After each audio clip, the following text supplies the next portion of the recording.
Welcome back to the Global Hope Show. Thanks for joining us today, as you have in the past.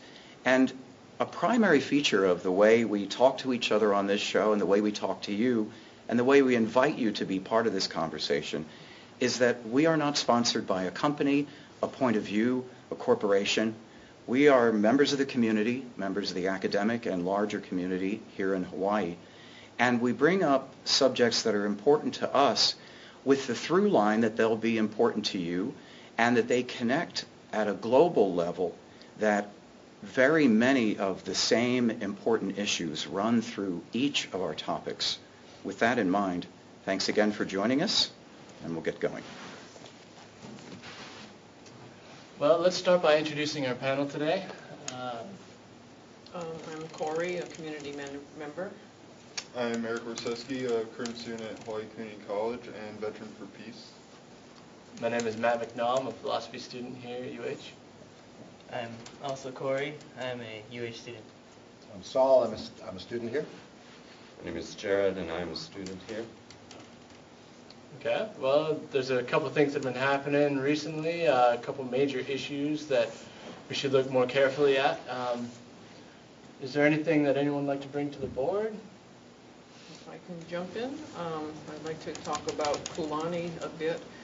I'm doing that because there is a hearing coming up pretty soon, hopefully in Hilo, and what's happening with that area.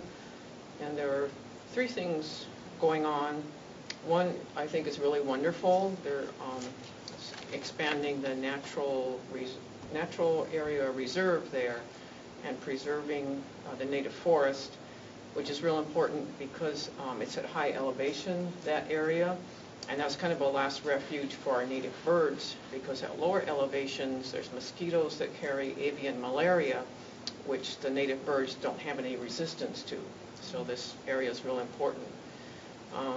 The second thing that was going on, and is no longer going on, thank goodness, is the National Guard was going to do some training there, bringing in hundreds of soldiers and gunfiring and helicopter landing and so forth, which doesn't go real well with the National Forest. And the way the public found out about it was there was a little note in the Board of Land and Natural Resources agenda 4 or 5 days before the meeting, and then some information buried in details. I sent this to reporters, and one reporter in Hilo said to me, "I didn't even know about this." So it came up very suddenly. Fortunately, got dropped with opposition from our Senator Kokabun and our Big Island Rep. Rob Pacheco. The third thing, which is still in play, is there's a Youth Challenge Academy being proposed, and this is after actually a fourth issue of the very wonderful correctional facility there that got closed so fast several months ago that some of the staff only found out from the newspaper. It was a successful facility, and the inmates were helping preserve this wonderful native forest. It was healing the people and land, and I don't know why it was closed, and a lot of people are asking. So there's a hearing coming up, and I hope people will watch for that and show up and ask what in the world is going on with this area.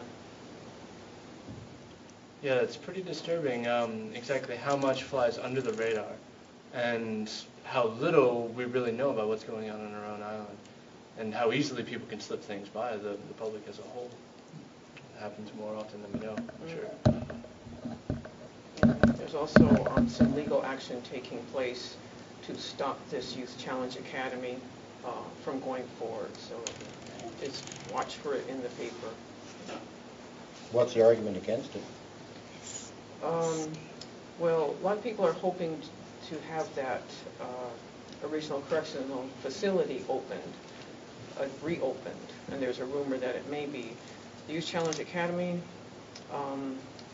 it's for at-risk youth, and about a third of the graduates go into military service, so I guess that's their motivation. But there are concerns about having that many youth, often in an isolated area with nothing to do but basically make babies. That's what's going to happen. So it's just the academy itself is not something a lot of people support. And the way it happened, just by governor order, the public didn't know about it. The way it happened, just kind of under the radar, like Matt was saying, that's very disturbing. I find it very interesting, too, that you mentioned how the militarization of our youth is a topic that I pick up often. I do counter-recruiting against having a balanced form within our schools, because we have a institution such as Army and Marine recruiters that have a blank check to go around, an ROTC program that creates its own curriculum out of thin air, and it's something we need to address because our kids are being indoctrinated. And a lot of parents get sold on an issue saying, oh, they're going to be good, obedient children. And they're not going to have the manners of just yes, ma'am, no, sir, or things of that nature. They're going to have an indoctrinated obedience of just saying yes all the time. And that's the thing, and I myself am a military veteran. And it's just something that we have to guard against further militarization and institutionalizing our youth in that regard. So you have to keep in mind that the Pentagon gets a budget of $72 billion to propagandize the greater population. So if you even go to like the Dollar Movie Theater, for instance, you'll see, a little 10-minute video on how great it is to be in the military, not giving you any of the counterbalance of what the realities of warfare are. There are implications to your health and well-being and greater political implications to going to a war that's been illegally conducted.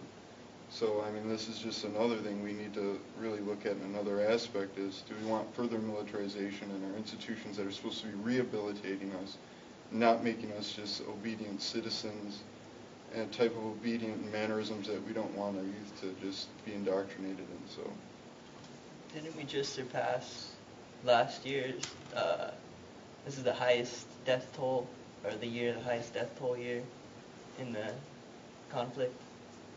Oh, in Afghanistan, In Afghanistan, yeah. we just surpassed it, right? A couple of days ago. I tend to disagree. And what would be your reason for that? I'm an ex-vet, too. Yeah. I disagree. I think the military gives people jobs. It helps people. It protects our nation. I support the military. So, I think the youth, you see beer commercials, it doesn't mean you have to drink the beer. Mm-hmm. I think they have just as much right to put it on TV and advertise it just as much as anybody else does any other thing, just like organic products. Those are commercialized and advertised. Doesn't mean I eat them. I don't pay for beer commercials, though. I pay for military commercials in a way. So I don't have a choice for that. I've always found a bit of irony in the military. I went to military school briefly when I was in high school.